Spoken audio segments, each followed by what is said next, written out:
Bank থেকে loan নিয়ে মারা গেল একজন বোন এবং তার ভাইকে বলা হলো যে আপনার বোন তো অনেক দিন যাবৎ ব্যাংকের লোন শোধ করে না। তখন তার ভাই বলল যে আমার বোন মারা গেছে।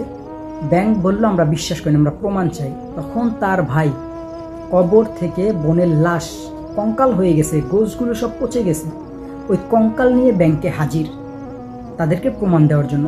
স্বল্প কিছু টাকা হয়তো বা লোন নিছে, অথচ আমাদের দেশে ব্যাংক থেকে হাজার হাজার কোটি টাকা লোন নিয়ে ঋণ খেলাপিরা তারা এখন পর্যন্ত নাকে তেল দিয়ে ঘুরতেছে, তাদেরকে ব্যাংক কিছুই করতে পারে না।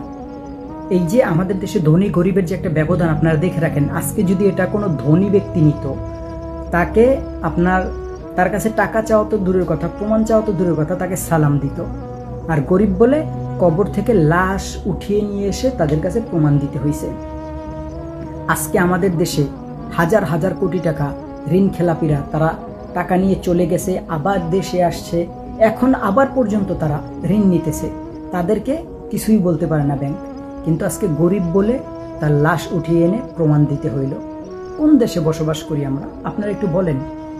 এই ভিডিওটা আপনারা শেয়ার করে সবাইকে দেখার সুযোগ করে দিন। এটা কিন্তু সচেতনামূলক একটা ভিডিও, যে আমরা বুঝতে পারি যে আমাদের সমাজে গরিবদেরকে কোন চোখে দেখা হয়, সেটা যেন পুরো সমাজ এবং সারা দেশবাসী জানতে পারে।